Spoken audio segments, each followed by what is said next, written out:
Bonjour à toutes, bonjour à tous. Bonjour. Merci de nous avoir rejoints pour cette présentation donc, du plan d'aide à l'investissement en faveur des résidences autonomie. Ce plan d'aide à l'investissement, donc on va dire version 2023, puisque si certains d'entre vous avaient déjà suivi la version précédente de 2022, voilà, on tenait à vous présenter les toutes petites modifications de ce plan. Dans un premier temps, je vous propose, on va peut-être se présenter. Alors, moi, je suis Pascale Schlöniger. Je suis responsable du service pilotage et système d'information à la CARSAT Bourgogne-Franche-Comté. Et donc, je suis accompagnée de Maryse Javois. Voilà, donc en charge du plan d'aide à l'investissement de cette année pour la licence autonomie et également du secteur lieu de vie collectif que je pense que vous connaissez déjà pas mal, pour la CARSAT. Et puis, une autre personne que vous ne voyez pas, puisqu'en fait, elle est mobilisée pour répondre, on va dire, à vos questions. Mariette de Freitas, en fait, qui fait partie aussi du même secteur que Maryse et qui, effectivement, sera en charge de l'instruction donc des dossiers que vous nous présenterez.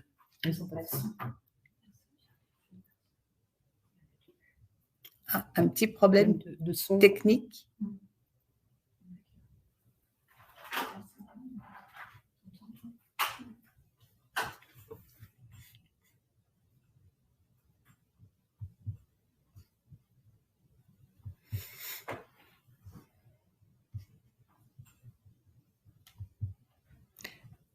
Moi, j'ai sur mon machin enceinte muette. Ça ne viendrait pas de chez moi, par exemple. Je peux pas. Non, puisqu'il n'y a que 2 personnes. C'est bon. Ok.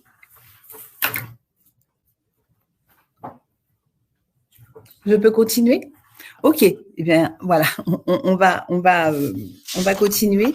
Donc, alors, chose importante, via le chat, vous avez la possibilité de poser toutes vos questions.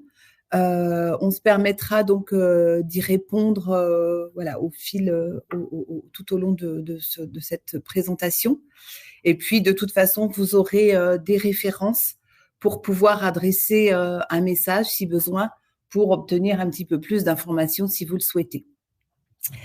Donc, on va pouvoir démarrer donc cette présentation.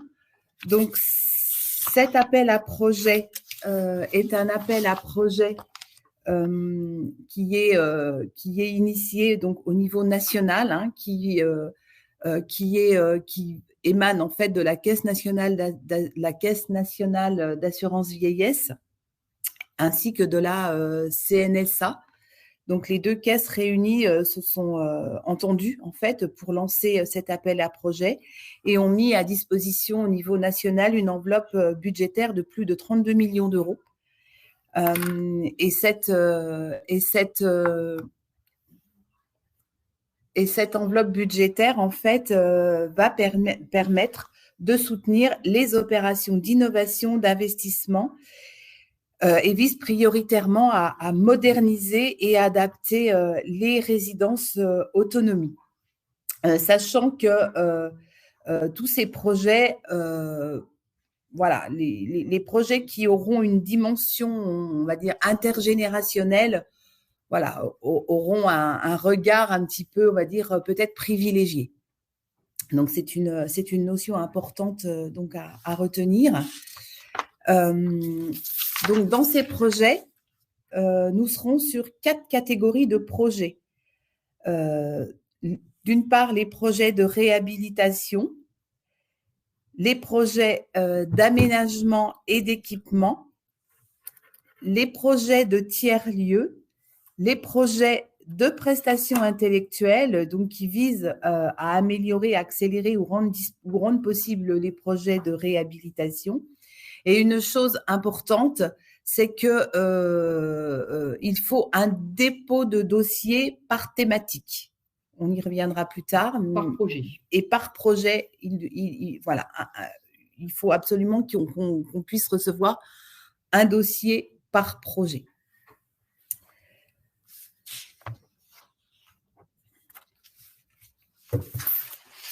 L'aide financière qui pourra être accordée, elle pourra l'être sous la forme d'une subvention. Cette subvention, elle pourra représenter au maximum 60% à 100% du coût prévisionnel de l'opération. Dans le calendrier, en fait, la décision de financement vous sera adressée par notification d'ici fin 2023, fin d'année 2023. Pour la bonne et simple raison, c'est que l'instruction se fait effectivement en région. Donc là, elle se fera dans la région Bourgogne-Franche-Comté, à la CARSAT Bourgogne-Franche-Comté. Et après, tous les projets, en fait, doivent remonter au niveau national pour être ensuite réexaminés par la Caisse nationale d'assurance vieillesse et la CNSA.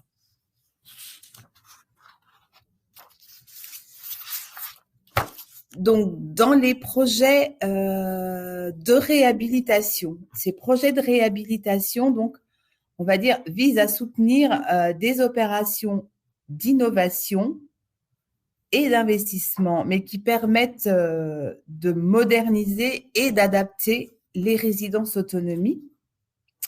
Donc, vous avez des projets avec un objectif d'amélioration du cadre de vie et des performances énergétiques, du confort, de la sécurité des résidents.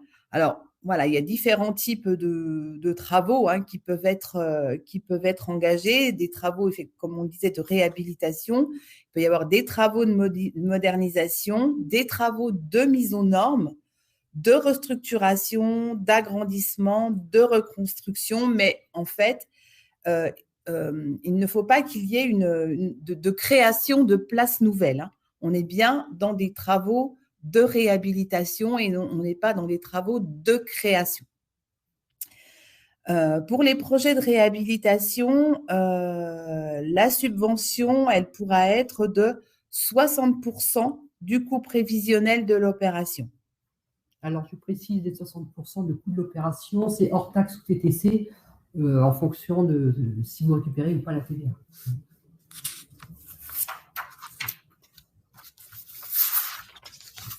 Toujours, on est toujours sur ces projets de réhabilitation. Seront privilégiés donc les projets de réhabilitation dont le montant des travaux pourra être supérieur à 100 000 €. Chose aussi très importante, les travaux ne devront pas avoir débuté avant la réception de la notification de l'aide financière. Donc, sur la fin de l'année. Voilà, donc fin d'année. Et un point aussi un peu nouveau qui n'existait pas l'année dernière, qui n'était pas apparu l'année dernière, c'est que ces travaux devraient faire apparaître une réduction de la consommation d'énergie finale des bâtiments. Alors, peut-être que certains d'entre vous le savent déjà, il y a un objectif ciblé à horizon, on va dire 2040, avec une réduction de 50% de la consommation d'énergie. Donc, en fait, vos projets devront faire apparaître un engagement dans la démarche de réduction de la consommation d'énergie finale des bâtiments. Alors, sachant que les 50%, c'est pas par rapport au jour d'aujourd'hui, on peut aller jusque votre consommation de l'année 2010 ou postérieure, les 50%, parce que c'est bien évident qu'une réduction de 50% sur votre consommation actuelle, ça peut paraître un peu utopique. Mais si on démarre de 2010, c'est quand même plus réalisable. Voilà, l'année de référence, effectivement, c'est l'année 2010, voire les années postérieures à 2010. Ça, vous l'aurez dans le cahier des charges. C'est repris, donc vous pourrez vous y référer. Alors, pour les projets d'aménagement, d'équipement, les projets éligibles sont les aménagements d'espaces intérieurs, extérieurs et les équipements numériques. Ces travaux ne doivent pas avoir débuté avant le dépôt de la demande de financement. Ils doivent s'inscrire dans une démarche éco-responsable et de performance environnementale. Et ces projets sont éligibles à une subvention donc de 60% du coût prévisionnel de l'opération. Et de manière dérogatoire, les projets de moins de 20 000 euros pourront être financés à 100%. C'est la même règle que l'année dernière, l'histoire des 100% pour les petits projets. Par contre, si vous avez plusieurs projets qui peuvent entrer dans cette thématique, vous pourrez n'en présenter qu'un seul à 100%. Les autres seront forcément à 60%. Il n'y aura qu'un seul projet par structure à 100%.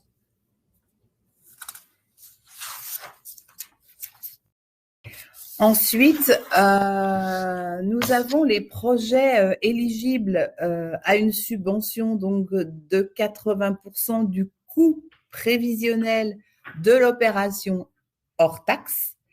Alors, pour la création de tiers-lieux, alors je pense que voilà, tout le monde connaît un peu cette notion de tiers-lieux. Ce sont des espaces de rencontre et d'échange ouverts vers l'extérieur, qu'on appelle telle une place de village, et puis où le monde intérieur-extérieur peut se rassembler pour avoir moult projets, je veux dire, à mettre en place, à réfléchir. Alors, pour la création de tiers-lieux, le montant minimal est de 25 000 euros et le montant maximal est de 150 000 euros. Donc ça, c'est le montant de l'aide. Voilà. Et pour les dépenses de prestations intellectuelles préalables aux opérations de travaux, donc là, vous pouvez être éligible à une subvention de 80% du coût prévisionnel de l'opération hors taxe. Toujours. Et toujours, ces projets ne doivent pas avoir débuté avant la notification de l'aide financière, c'est-à-dire fin d'année 2023.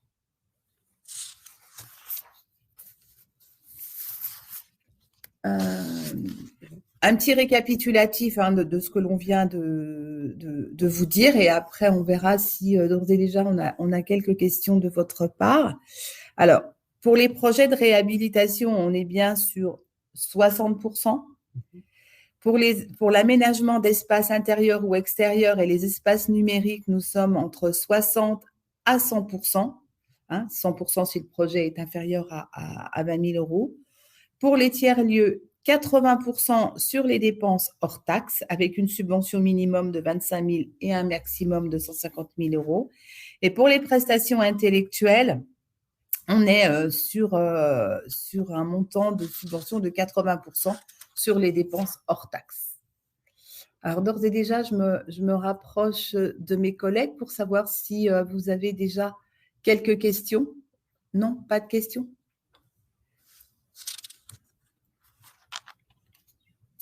Alors, on va vous exposer un petit peu les différentes conditions de cet appel à projet. Donc, les conditions, donc, dans un premier temps, une attention particulière donc, sera portée au projet en tenant compte de la nécessaire transition écologique et l'intégration de démarches de performance environnementale du bâtiment et d'amélioration du confort des occupants. Donc voilà, cette notion-là, en fait, c'est devenu une notion importante cette année. Répondre donc aux exigences du plan d'aide à l'investissement ainsi qu'aux principes directeurs de la politique d'assurance retraite en matière de lieu de vie collectif, tels les besoins locaux, l'offre de proximité, le projet de vie sociale. Ça aussi, c'est quelque chose qui devra être présenté et qui est une notion importante. Des prestations de qualité conformes avec des tarifs qui permettent l'accueil de personnes retraitées socialement fragilisées avec un cadre architectural de qualité. Donc, tout ceci, effectivement, toutes ces notions-là, vous les retrouverez en fait dans le dossier de candidature et forcément, donc, une attention particulière sera portée donc aux projets voilà, on va dire de qualité, avec une description de qualité. Notion importante aussi, mais ça c'est à chaque plan d'aide à l'investissement, c'est disposer donc d'un cofinancement, sauf pour les prestations, sauf pour les projets de prestations intellectuelles, et ne pas bénéficier de 2 dispositifs européens pour la même dépense.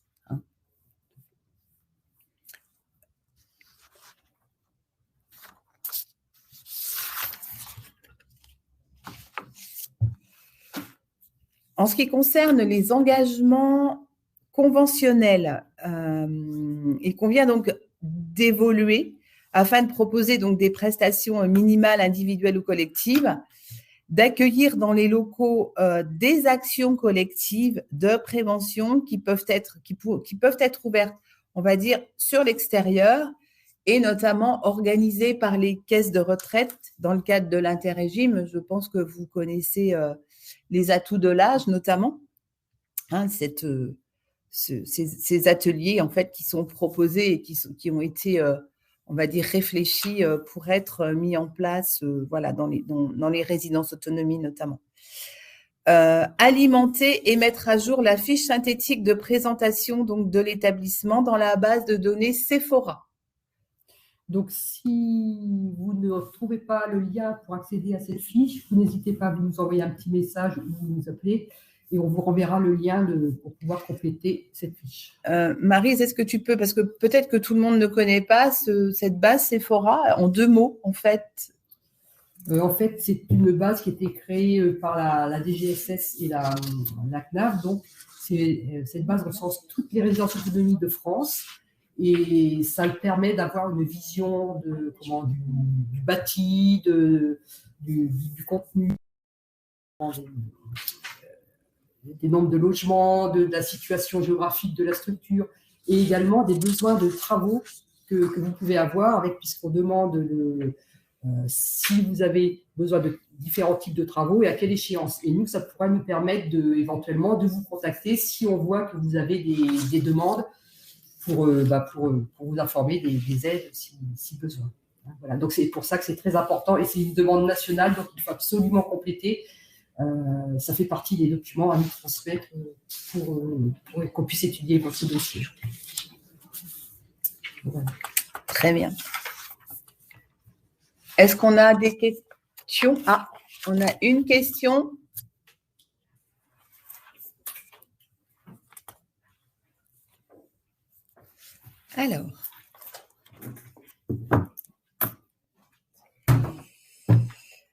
Alors, un projet d'installation de centre social dans une résidence autonomie est-il éligible à la subvention tiers-lieu?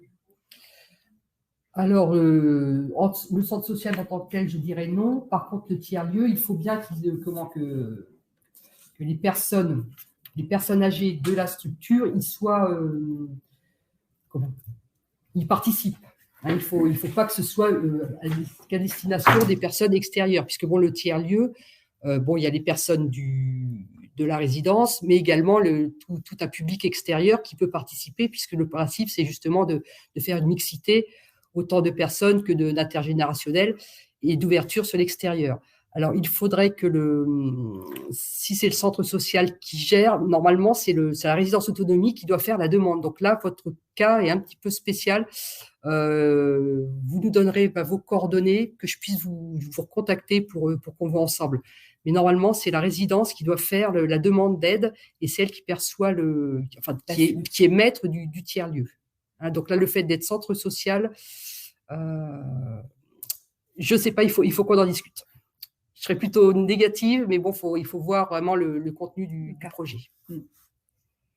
Et puis une autre question, alors je pense que c'est l'AMO, entre-t-elle dans l'assiette éligible ou bien ne parle-t-on que des travaux? C'est la prestation intellectuelle ou c'est pour le tiers-lieu?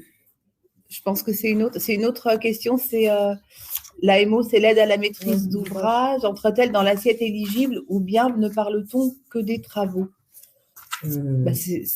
Alors pour pour un projet de réhabilitation, on ne prend pas les études.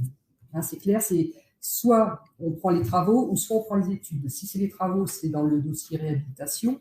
Si c'est la partie AMO, entre autres, c'est dans la partie prestations intellectuelles. Voilà.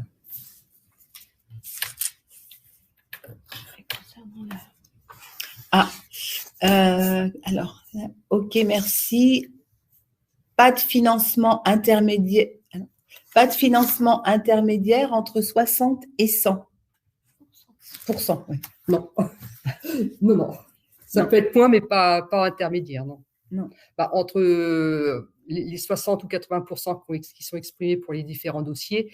Oui, par contre, effectivement, si vous avez une structure, je pense que c'est dans le cas où vous avez un projet qui fait moins de 20 000 euros.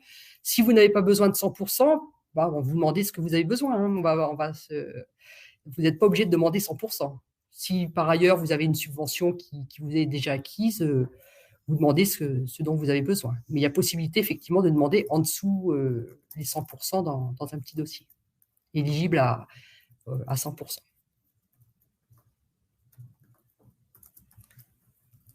Ok. Alors, pour l'instant, je ne vois pas d'autres questions. Alors, vous allez pouvoir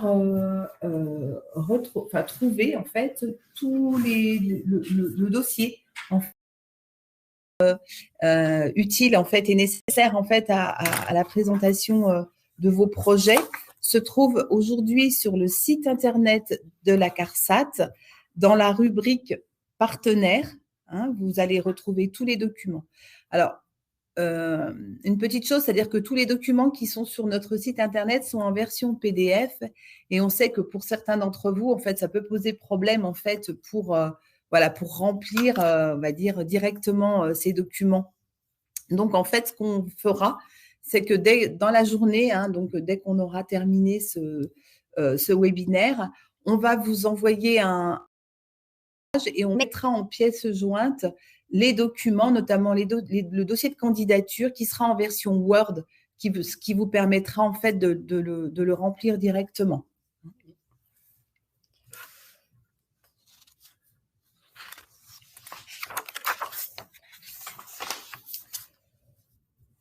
Donc, vous aurez effectivement la possibilité, donc via le site internet, de télécharger le cahier des charges, hein, et donc les éléments du dossier. Et donc tous ces documents-là doivent parvenir donc à la CARSAT pour le 31 mai 2023 ou plus tard. Donc à une adresse prêt.subvention@carsatbfc.fr.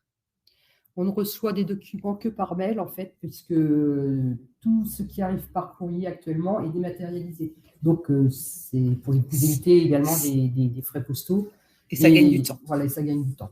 Alors, si vous avez des très gros fichiers, parce qu'on vous demande, il y a des documents Word à compléter, mais il y a des documents à nous transmettre également. Si ce sont des très gros fichiers, vous pouvez passer par WeTransfer. Nous avons possibilité d'accéder à ces documents par l'applicatif WeTransfer. Et donc, en même temps, si vous avez effectivement des questions donc à poser sur cet appel à projet, vous pouvez aussi déposer vos questions via cette même adresse mail. En fait. Bon, puis évidemment, toutes les personnes qui ont déjà nos coordonnées peuvent nous contacter par téléphone. Mais bon, le plus simple, c'est par cette adresse mail, puisque si nous sommes trois à étudier vos dossiers, si l'une n'est pas là, une autre peut vous répondre plus rapidement. C'est pour ça qu'on privilégie la boîte mail. Très bien. Alors, j'allais dire, est-ce que nous avons d'autres questions? Non. Par contre, alors nous avions, préalablement à ce webinaire, nous avions déjà eu quelques questions. Donc, en fait, on va y répondre parce que ça peut être utile à certains d'entre vous. La première question était, peut-on déposer plusieurs demandes? Pas de problème. Vous pouvez déposer plusieurs demandes.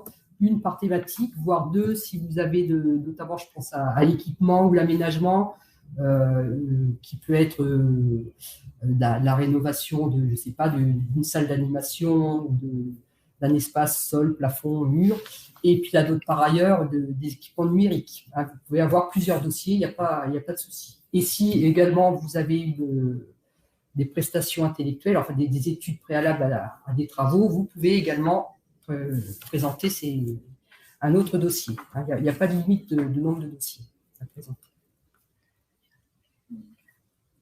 Nous avions eu une autre question, c'était pour la réalisation du crépi extérieur.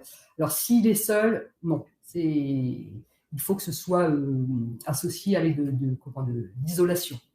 Là, si c'est que réalisation de crépi, on ne pourra pas prendre en compte ce type de projet. En fait, la réponse qui nous a été faite par les caisses nationales, c'était de dire qu'en fait, s'il s'agit de travaux d'embellissement, voilà, ce n'est absolument pas, ce n'est pas l'objet en fait de cet appel à projet. Et puis, il y avait une autre question, remplacement des néons par des LED. Donc, oui, il n'y a pas de problème. Donc, ce sera dans le dossier aménagement intérieur. Mais bon, il faut qu'au bout du compte, vous justifiez malgré tout d'une économie d'énergie au bout du compte. Et l'idéal, ce serait que ce soit accompagné d'autres travaux. Parce que, bon, changer le luminaire, il y a peut-être, à côté de ça, une rénovation, je ne sais pas, des peintures, des choses comme ça, qui soient fait en même temps. Hein, mais sinon, ça, c'est possible. Alors, qu'est-ce qu'on a? Oui. On a une autre question en fait qui vient d'arriver, Marie. C'est pour le dépôt du dossier, un chiffrage en phase APS est-il suffisant? C'est APS. Après, ça veut dire que les travaux ne vont pas débuter rapidement. Parce qu'il faut que les travaux débutent dans l'année, normalement. Donc, APS, après, ce qu'il faut savoir, c'est que si on vous attribue une aide, si vous avez une modification dans le coût de l'opération, puisque vous, à ce stade-là, vous ne savez pas exactement le coût que ça va vous prévisionnel, on ne reviendra pas sur le montant qui est alloué. Hein, voilà. Ah. Donc, oui, donc si la personne n'a pas de son, on va lui réécrire après, on va lui redonner. Ensuite, alors, la maîtrise d'œuvre est-elle dans l'assiette éligible ou uniquement les travaux? Ah, c'est la personne qui n'a pas de son. Attends. Alors, AMO. Et puis, l'autre, c'était la deuxième qu'on n'a pas eu de réponse. Ah oui, APS. Pour la réalisation d'un salon numérique, faut-il un dossier pour le lieu et un dossier pour l'équipement? Je dirais un dossier global. C'est tout. Si c'est pour le même espace, vous faites un seul dossier. Vous faites un seul dossier.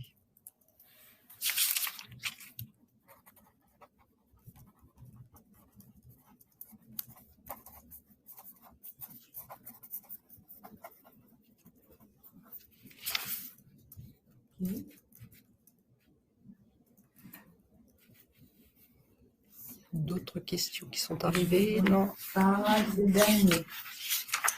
Alors, un replay. Merci. On va communiquer l'adresse vérifiée. Donc après ce webinaire, donc vous allez recevoir un message en fait qui vous indiquera comment accéder au replay en fait de ce webinaire. Vous allez également recevoir un message, comme je vous l'ai dit tout à l'heure, où vous pourrez récupérer en fait tous les documents version Word en fait pour faire vos dépôts de candidature. Est-ce que j'ai oublié quelque chose? Est-ce que j'ai oublié quelque chose?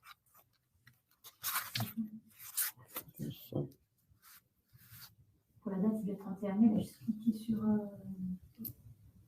Oui, la date de dépôt des dossiers est bien fixée au 31 mai. La personne a cliqué sur un projet immobilier, pas sur PNI. C'est pour ça qu'elle a la date du 13 juillet en tête. Ah, oui. Ah oui, parce qu'effectivement, il y a en parallèle le lieu de vie collectif, hein, qui sont tous les ans financés par la CARSAT. Oui, et là, effectivement, on a une date de dépôt au 13 juillet, mais ce ne sont pas du tout les mêmes financements. C'est une enveloppe différente. Et là, bon, je pense que vous êtes une majorité à connaître ce dispositif. Je vais faire juste un petit point sur les lieux de vie collectifs, où là, vous avez des subventions, mais également des prêts sans intérêt en fonction du coût de l'opération. Et là, dans les lieux de vie collectifs, si vous avez des créations de places, vous rentrerez dans le dispositif lieu de vie collectif et non pas dans le plan d'aide à l'investissement. C'est ça la petite différence, enfin la grosse différence même qu'on a cette année. Voilà. Mais bon, il y a bien 2 dispositifs actuellement au niveau de la CARSAT Bourgogne-Franche-Comté. Lieu de vie collectif d'un côté et plan d'aide à l'investissement réservé aux résidences autonomie pour cette année. Ok. Une autre question qui est arrivée, lorsque vous évoquez les aides européennes, pouvez-vous détailler? Que je regarde. Les fonds européens, oui.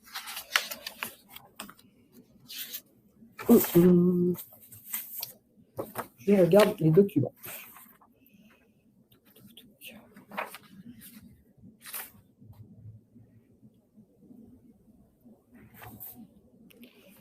Alors, c'est précisé, bon là, je ne peux pas vous en dire plus aujourd'hui, mais le porteur de projet devra s'assurer de ne pas bénéficier de 2 dispositifs de soutien européens pour la même dépense. En effet, les fonds issus du Ségur de la santé étant éligibles à un remboursement par les fonds européens dans le cadre du plan de relance européen, la réglementation interdit tout double financement européen pour un même projet. Je pense que ça veut dire qu'en réalité, si vous mobilisez ce plan d'aide à l'investissement, cette enveloppe en fait qui est dédiée à ce plan d'aide, va déjà mobiliser des fonds européens. Donc, si vous avez fait d'autres demandes en fait et qui seraient susceptibles de mobiliser d'autres fonds européens, en fait, si vous les avez, vous ne pouvez pas mobiliser les 2 fonds, les 2 dispositifs en même temps, dans la mesure où il y aurait des fonds européens de part et d'autre. Mais sachez que dans celui-ci, le plan d'aide à l'investissement, il y a bien des fonds européens qui sont mobilisés.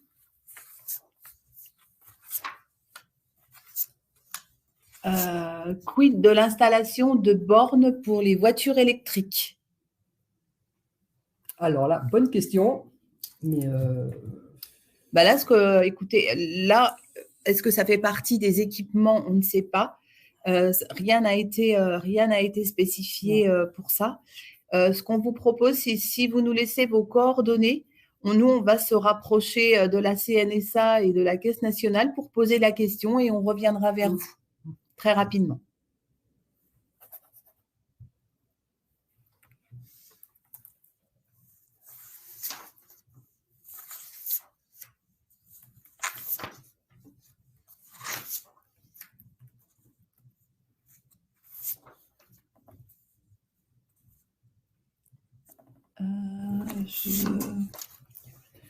Je ne vois pas d'autres questions.